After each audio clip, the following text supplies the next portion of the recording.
Hey guys, welcome to my couch. You know how, if you've ever gone to therapy or a doctor's office, they sit you down and you're basically having a conversation. So, this podcast, Cane Magic, is going to be basically that, just a conversation. So, I want to start off by introducing myself for those of you who don't know who I am. My name is Josephina Kane, and I am proud to say I am 46 years old and feeling fucking fabulous because I'm in the second half of my life, and that means all my fucks are pretty much out the window at this point. I care about those who care about me. I could go into a litany of my career and my background. Who really cares about that, honestly? We're here to talk. So, one of my favorite subjects that I love to talk about is relationships. And I mean, who doesn't want to hear some juicy shit, right? I know you do. So, I'm not talking about my relationships because I don't publicly put my relationships out on blast. And I hope that you don't either. I hope you don't use names. And I hope you don't talk negative about anyone in your past because whether it was negative or not, you had an experience with that person. You had a relationship with that person. And there was love there at some point, and hopefully there still is. It just is on a different level.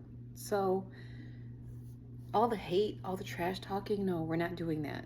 So, if you're coming on my show, we're not talking about that. We're talking about what did you gain positively from that experience that you can use in your life going forward.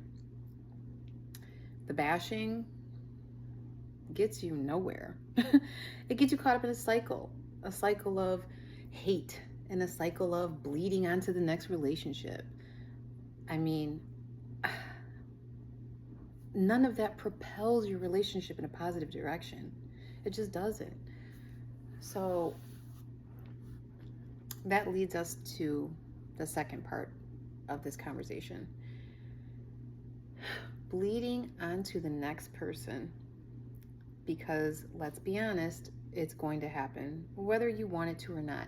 The intentions can be great, and hopefully that's what they are, because when you're starting something new, it's great, it's amazing. That's why they call it the honeymoon phase, right? That phase can die out, and oftentimes it does, because it's no longer fresh. It's not new. It's like getting a new pair of shoes. You cannot wait to put those shoes on. Oh my God, you fell in love with them at the store. Oh, you want to put them on, right? You get them on, you wear them a couple times, you're feeling like amazing, everything's feeling good, you think you're the shit, and you are, because you're rocking your shoes. Those are the ones you picked. Just like a relationship, you pick your relationship. And then after a while, those shoes, they get a few scuffs on them, they get a little dirty, and they just don't look the same anymore. And, you kind of like, ugh, I need to get some new shoes. Ironically, that's what people tend to do in relationships. They just go get new relationships instead of the easier fix. Well, maybe it's not easier, because if it was easy, everybody would do it. Take those shoes that you fell in love with and clean them off a little bit. See what's wrong with them. Inspect them.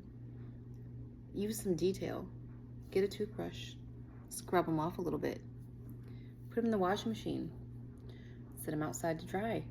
Be patient with them, because next thing you know, those are the same shoes that you fell in love with the first time you put them on your feet. This can equate to a relationship. Same thing applies.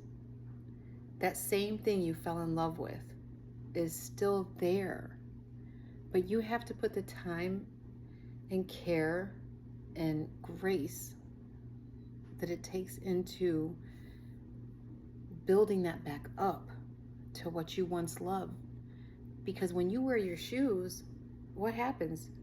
You beat them the fuck up. Basically, you run in them, you walk in them, you're in the car, you're in here, you're in there. That's what happens to a relationship, the person that you're with, right? You drag them through the motherfucking mud. Whether it's intentional or not, whatever you're experiencing, they're experiencing. It's not your job to fix someone. And don't get me wrong, that's not what I'm saying. But it is your job to nurture and care for that person, just like you would those first pair of brand new shoes. Now, after pouring all that into them, if they don't operate the same, if they're not working the same for you, maybe you need to try again. Try a little harder. Doesn't work? Give it a third try. You might never know what comes out of it. Now, I personally have a 3-strike rule. 3 times, you're out. That's it. I just can't do it anymore. Now it's time for something new. And maybe that new isn't a new relationship. Maybe it's just a new you. Maybe you're the problem. Yes, you're the problem. Who would have thought of that? Not me. I'm not the problem. This person's fucked up. They've been treating me wrong. They've been doing this. They've been doing that. We are only human on this planet, and we will make mistakes. So, as Bob Marley once said, find the ones worth hurting for. Because, believe me, everyone's going to hurt you. It's inevitable. We're human. Like I said, we make mistakes.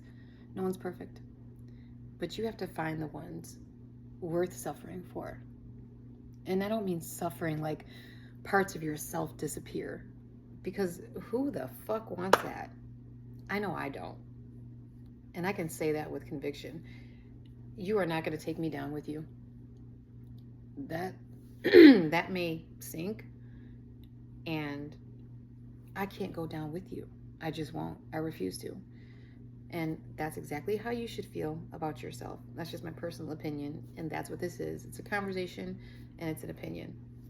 But I love talking about relationships because I've been an observer of relationships my entire life. The relationship I have with my mother, with my father, my romantic relationships, my friendships, my coworkers. Those are all relationships. So stop being so hard on people. It's just not necessary. Yes, you need to be accountable, and yes, you need to be told, because everyone needs an accountability partner. No one walks on this planet and just can't take criticism. If you can't, you have a real fucking problem there.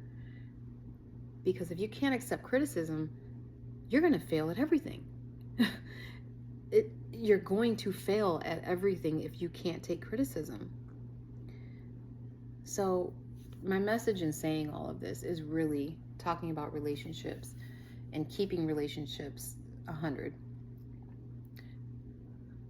Be patient with your partner.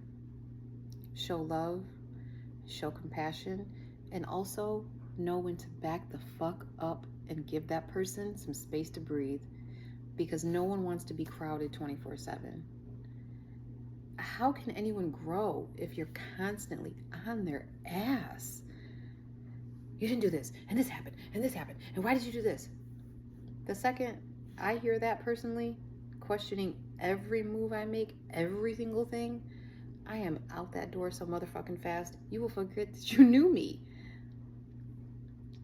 And it's not to be, vindictive or spiteful or saying I'm better than anyone, because I'm definitely not.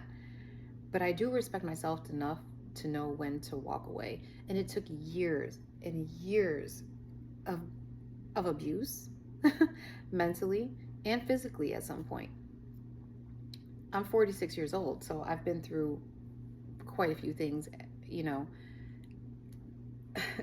I think we all have, and some of us experience it at even earlier ages.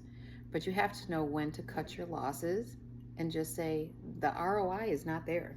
The investment that I'm making in this person is not going to benefit them or me.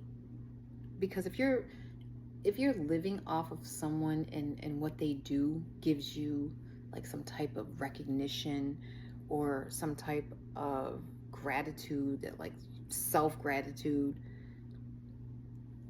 That's just not what it's all about. We're here to love each other, and we're here to help each other grow. So just be patient with yourself in the process, because relationships are not easy. They're just not. None of them are. They're not. I mean, even your relationship with your children, your own children that you give birth to, or children that you've adopted, or if you're an aunt or an uncle, those relationships are not easy. There's going to be ups and downs, there's going to be highs and lows, and everything else in between. But the goal is, the common goal should be, we're working together to fix this. And if we're not fixing it, then we're in a loop, we're in a cycle, we're stuck in it, and that gets absolutely nowhere. So keep a goal in mind, and you have to have a common goal with your partner. This is what we're doing, and this is the direction we're going. Because there's always a leader, right? And someone who submits. And that's the balance of life. There cannot be two leaders that are always butting heads. That's probably the worst combination in the world, is to have two people leading, trying to lead, and I'm better than you, and I'm this and I'm that. Stop the noise, really, because that's a lot of noise. So sometimes that might mean eating shit, because if you're a leader and the other person's a leader, you might have a problem there, like a serious problem. So someone has to know when to back down, and you have to let your pride and your ego go completely out the window at that point. Take a breath, regroup later. And if it's worth it, it'll come together, and that's how it's supposed to be. So I would absolutely love to hear some comments on this. And I can take criticism, so I don't care what you say either way. I just want the feedback. Let's get involved, and let's make this world a better place and keep love together. Really, that's how it's supposed to be. Those fairy tales, it might not be the fairy tale that you saw in the movie about Princess Jasmine or Aladdin and Cinderella and all that. Those are great stories, and I still love them till this day. But let's be honest, it's not always that way. Your fairy tale may be different. Your story may be different. And, it's your story to design. So, with that being said, what do I always say? Peace and love, y'all.